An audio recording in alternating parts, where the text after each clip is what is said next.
First question, कार्यपालिका प्रणाली के बजट से क्या अभिप्राय है? कार्यपालिका प्रणाली का बजट का वह रूप सर्वाधिक प्रचलित रूप है। इस प्रणाली के अंतर्गत कार्यपालिका के द्वारा बजट का निर्माण किया जाता है और व्यवस्थापिका के द्वारा उसे स्वीकार किया जाता है, तत्पश्चात उसे क्रियान्वित किया जाता है। आज विश्व के अधिकांश देशों में वित्तीय प्रशासन में कुशलता एवं मितव्ययता के लिए कार्यपालिका प्रणाली के बजट को ही अपनाया गया है। भारत में भी इसी प्रणाली के बजट को अपनाया गया है। भारतीय संविधान के अनुच्छेद 112 के अंतर्गत यह व्यवस्था कि राष्ट्रपति भारत सरकार का आगामी वर्ष के लिए आय और व्यय का वार्षिक वित्तीय विवरण संसद के सामने पेश करे या करवाए। इस प्रकार की प्रक्रिया राज्यों में राज्यपाल के द्वारा संपन्न करवाई जाती है। इस समय भारत में एक तो संघीय बजट जो समस्त देश के लिए और अन्य सभी राज्यों के लिए अपने अपने क्षेत्र के लिए राज्य बजट पास किए जाते हैं। यहाँ यह भी उल्लेखनीय है कि संघीय बजट को संघीय संसद व राज्य बजट को राज्यों के विधानमंडल अपने अपने बजट को स्वीकृति प्रदान करते हैं।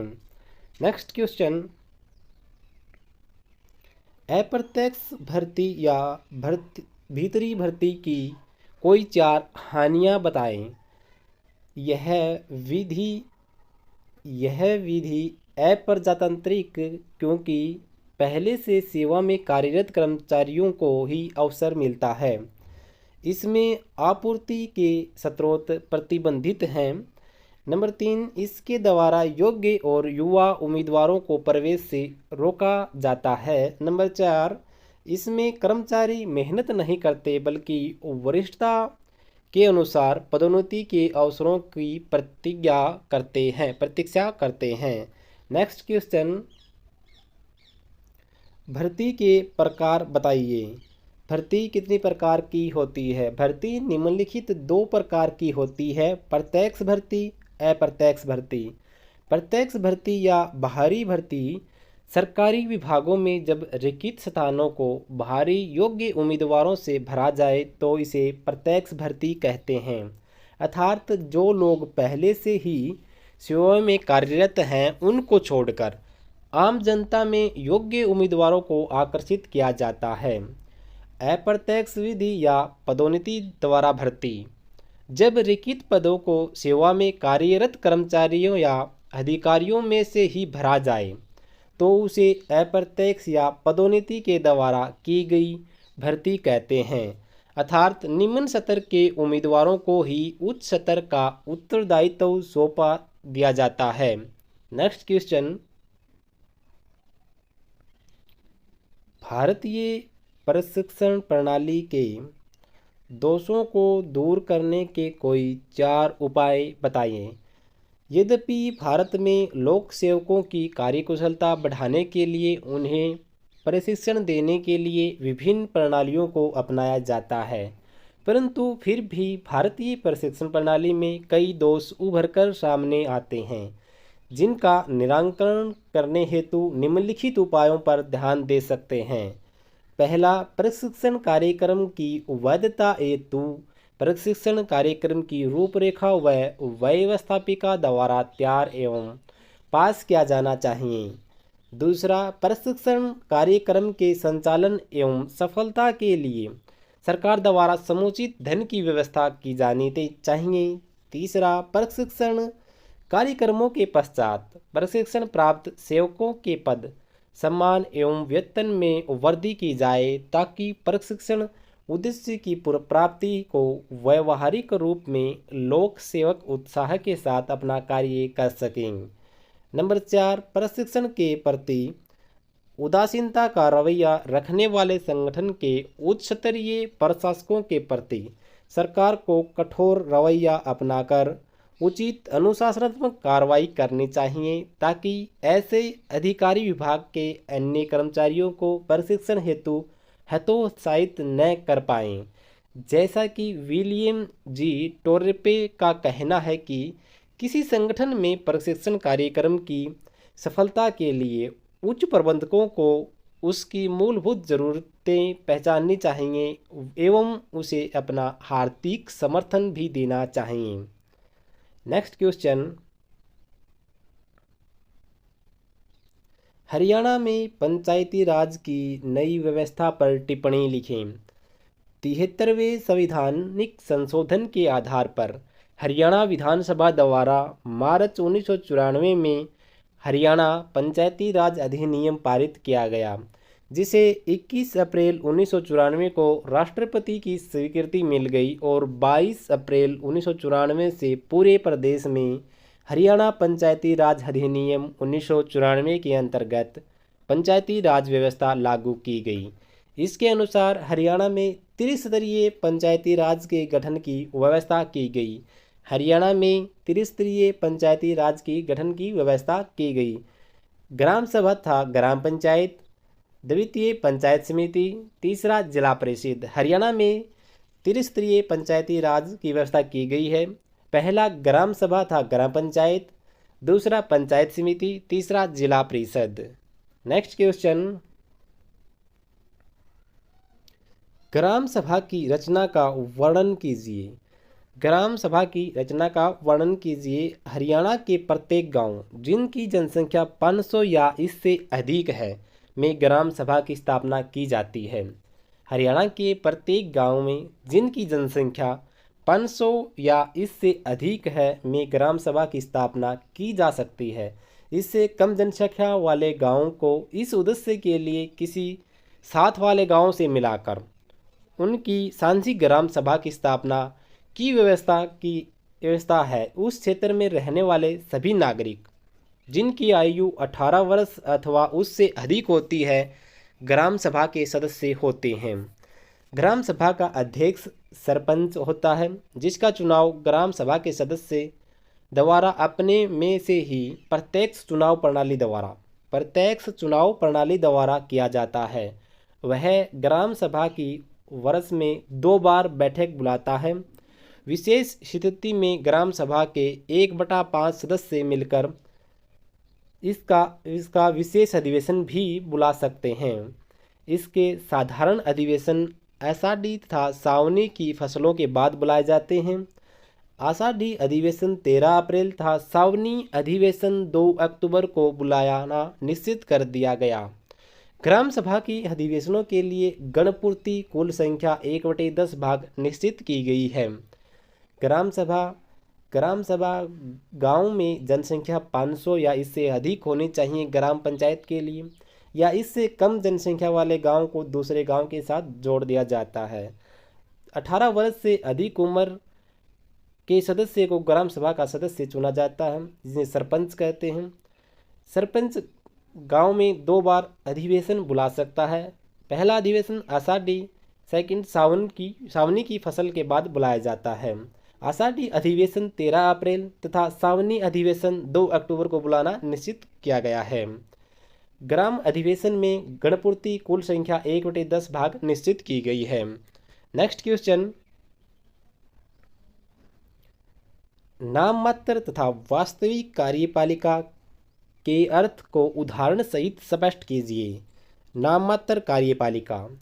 नाम मात्र का मुख्य कार्यपालिका एक ऐसा व्यक्ति होता है जिसके मात्र नाम पर ही प्रशासन चलाया जाता है। उदाहरण के लिए भारत सरकार की सारी कार्यकारी शक्तियां राष्ट्रपति के हाथों में निहित है। वह इन शक्तियों का प्रयोग मंत्रिमंडल, जिसका अध्यक्ष प्रधानमंत्री होता है, की सलाह पर करता है। अर्थात राष्ट्रपति नाम मात्र का मुख्य कार्यपालक है। राष्ट्रपति नाम मात्र का मुख्य कार्यपालक है। वास्तविक कार्यपालिका वह है जो वास्तविक रूप में कार्यपालिका की शक्तियों का प्रयोग करती है। भारत में प्रधानमंत्री तथा मंत्रिमंडल और अमेरिका में राष्ट्रपति वास्तविक कार्यपालिका है। भारत में प्रधानमंत्री वास्तविक कार्यपालिका है और अमेरिका में राष्ट्रपति वास्तविक कार्यपालिका है। नेक्स्ट क्वेश्चन,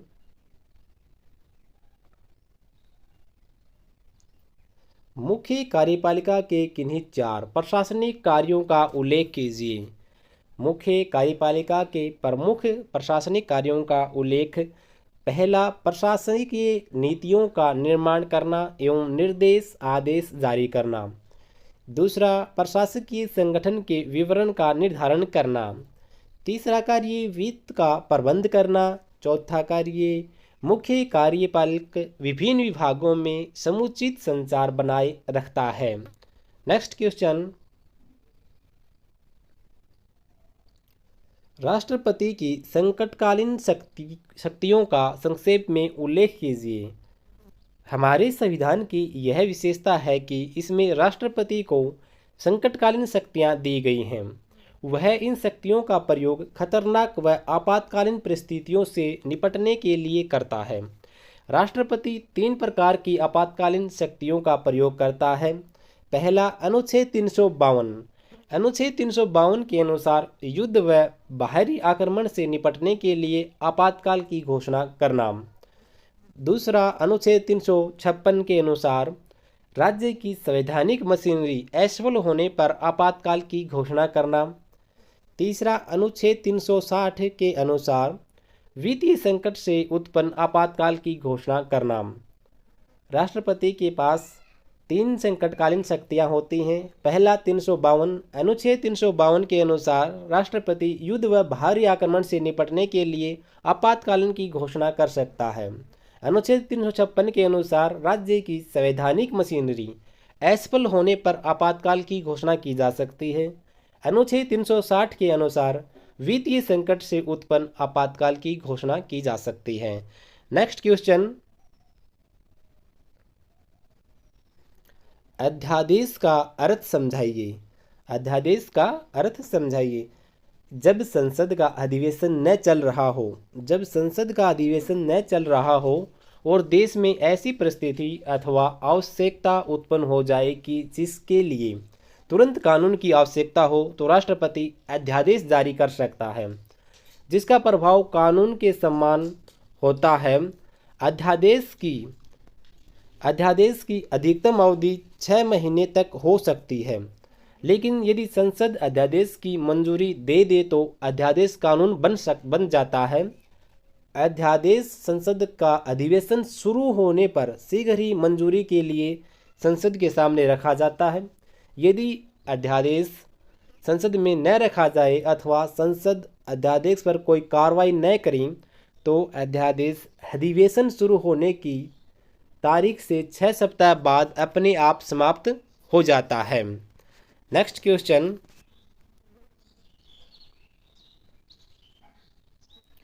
प्रधानमंत्री के पद पर नियुक्त होने के लिए क्या योग्यता निश्चित की गई है? भारत में प्रधानमंत्री के पद पर नियुक्त होने के लिए क्या योग्यता होनी चाहिए? प्रधानमंत्री के पद पर नियुक्त होने वाले व्यक्ति के लिए संसद के किसी सदन का सदस्य होना आवश्यक है। विशेष परिस्थिति में राष्ट्रपति द्वारा ऐसे व्यक्ति को भी प्रधानमंत्री नियुक्त किया जा सकता है जो संसद के किसी भी सदन का सदस्य नहीं होता, परंतु ऐसे व्यक्ति के लिए 6 महीने के अंदर संसद का सदस्य बनना आवश्यक होता है। यदि वह ऐसा नहीं कर सकता तो वह 6 महीने समाप्त होने पर वह अपने पद पर नहीं रह सकता। प्रधानमंत्री की नियुक्ति के लिए संसद के किसी भी सदन का सदस्य होना जरूरी है। अगर विशेष परिस्थिति में राष्ट्रपति अपनी शक्ति के अनुसार प्रधानमंत्री नियुक्त कर सकता है, किसी भी व्यक्ति को प्रधानमंत्री नियुक्त कर सकता है, लेकिन 6 महीने के अंदर किसी भी सदन का सदस्य बनना आवश्यक है। अगर ऐसा नहीं कर पाता है तो वह 6 महीने के बाद अपने पद से उसे त्यागपत्र देना पड़ता है, उस पद से हटा दिया जाता है। नेक्स्ट क्वेश्चन, मंत्रिपरिषद तथा मंत्रिमंडल में कोई 4 अंतर बताएं। साधारणतः मंत्रिपरिषद तथा मंत्रिमंडल का प्रयोग एक ही अर्थ में किया जाता है, परंतु व्यवहारिक रूप में इन दोनों में अंतर है। मंत्रिमंडल में केवल पहली श्रेणी के मंत्री ही शामिल होते हैं और इस संस्था में प्राय 15 से लेकर 20 तक सदस्य होते हैं। इसके विपरीत मंत्रिपरिषद एक बड़ी संस्था है जिनमें 3 प्रकार के मंत्री तथा संसदीय सचिव शामिल होते हैं, जिनकी संख्या प्राय 50 से लेकर 60 तक होती है। इस प्रकार मंत्रिमंडल मंत्रिपरिषद का एक भाग है। मंत्रिमंडल के सभी सदस्य मंत्रिपरिषद का एक भाग है। मंत्रिमंडल के सभी सदस्य मंत्रिपरिषद के भी सदस्य होते हैं, परंतु मंत्रिपरिषद के सभी सदस्य मंत्रिमंडल के सदस्य नहीं होते। मंत्रिपरिषद में सभी छोटे बड़े मंत्री शामिल होते हैं, जबकि मंत्रिमंडल में केवल महत्वपूर्ण मंत्री शामिल होते हैं। मंत्रिपरिषद की बैठकें बहुत कम होती हैं, जबकि मंत्रिमंडल की बैठकें सप्ताह में प्राय एक बार अवश्य होती है। आवश्यकता पड़ने पर मंत्रिमंडल की बैठक किसी भी समय हो सकती है। मंत्रिमंडल मंत्रिपरिषद से अधिक महत्वपूर्ण है क्योंकि सभी महत्वपूर्ण नीतियों का निर्माण मंत्रिमंडल द्वारा किया जाता है। नेक्स्ट क्वेश्चन, संघात्मक सरकार के 4 लाभ बताएं। संघात्मक सरकार के 4 लाभ निम्नलिखित हैं। पहला, शक्तिशाली राज्य की स्थापना। संघ सरकार स्थापित होने से छोटे छोटे राज्यों को मिलाकर एक शक्तिशाली संघ राज्य कायम हो जाता है। सरकार में अधिक कार्यकुशलता। संघ सरकार में केंद्र तथा राज्यों में शक्तियों तथा कार्य क्षेत्रों का बंटवारा हो जाने से सरकारों की प्रशासनिक दक्षता बढ़ जाती है। बड़े राज्यों के लिए उपयोगी। संघ सरकार तथा अधिक जनसंख्या तथा भिन्नता वाले राज्यों के लिए उपयुक्त है। अधिक लोकतंत्रीय। संघ सरकार में लोकतंत्र की संस्थाएं अधिक तथा प्रत्येक स्तर पर संगठित की जाती हैं। इसमें स्थानीय स्वशासन संस्थाएं लोगों को लोकतंत्र की प्रशिक्षण देती हैं। नेक्स्ट क्वेश्चन, सर्वोच्च न्यायालय की संविधान के संरक्षक की भूमिका पर संक्षिप्त नोट लिखें। भारतीय संविधान सर्वोच्च न्यायालय को संविधान की व्याख्या तथा न्यायिक पुनरावलोकन का अधिकार प्रदान करता है, जिसके अंतर्गत सर्वोच्च न्यायालय कार्यपालिका तथा विधायी पालिका के उन सभी कार्यों व कानूनों को अवैध घोषित करता है जो संविधान का उल्लंघन करते हो।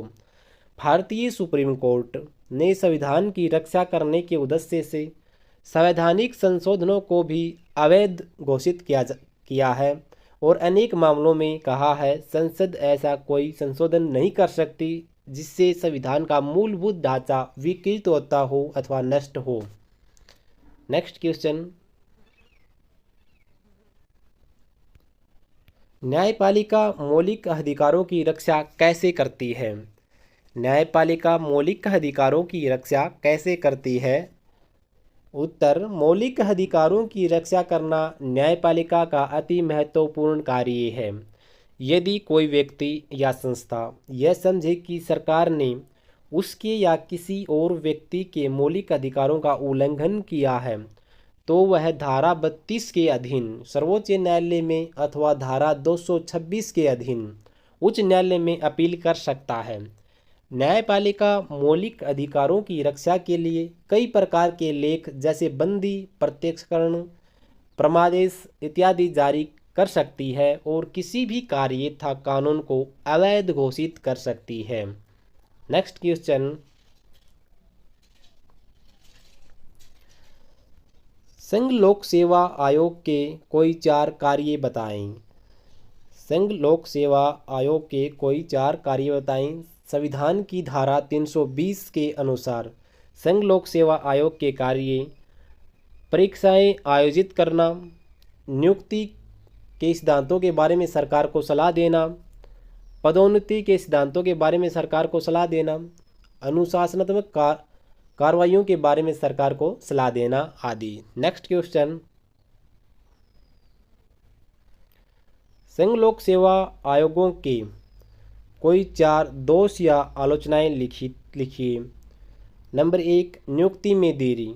लोक सेवा आयोग नियुक्ति करने में अनावश्यक देरी लगाते हैं। सामान्यतः 1 वर्ष से अधिक का समय आयोग द्वारा ले लिया जाता है। इस दौरान चुने गए उम्मीदवार अन्य सेवाओं में चले जाते हैं। नंबर 2, सदस्यों की गिरती साख। पिछले दशक से लोक सेवा आयोग के सदस्यों की साख निरंतर गिरती जा रही है। राज्य लोक सेवा आयोगों के सदस्यों के बारे में यह बात काफ़ी उपयुक्त है। आयोग के सदस्य राजनीतिक दबाव या व्यक्तिगत स्वार्थों से कार्य करते हैं। सरकार द्वारा हारे हुए नेताओं के आयोग के पद उपहार के रूप में दिए जाते हैं। आजकल सत्यनिष्ठा, ईमानदारी व कर्तव्य प्राणता के गुण सदस्यों में लुप्त होते जा रहे हैं। पेपर लीक होना। यह देखने में आया है कि लोक सेवा आयोगों के पेपर लीक हो जाते हैं और आयोगों की सत्यनिष्ठा पर प्रश्न चिन्ह लग जाता है। पेपर सरेआम बाजारों में बेचे जाते हैं। गोपनीयता के नियमों की धज्जियां उड़ाई जाती हैं। प्रमाणीकरण का कठिन तरीका। संघ लोक सेवा आयोग द्वारा सभी विषयों में समानता लाने के लिए प्रमाणीकरण का तरीका अपनाया जाता है, अर्थात किसी भी विषय के अधिक से अधिक वास्तविक अंक या तो बढ़ाकर दिए जाते हैं या घटाकर दिए जाते हैं। उदाहरण के लिए गणित के 90 अंक लोक प्रशासन के 70 अंकों के समान माने जाएंगे। ये सभी विषयों में समानता लाने के लिए किया जाता है, परंतु यह विधि भेदभावपूर्ण और अत्यंत कठिन है। लोक सेवा आयोगों के 4 दोष निम्नलिखित हैं। नियुक्ति में देरी, सदस्यों की गिरती साख, पेपर लीक होना, प्रमाणीकरण का कठिन तरीका।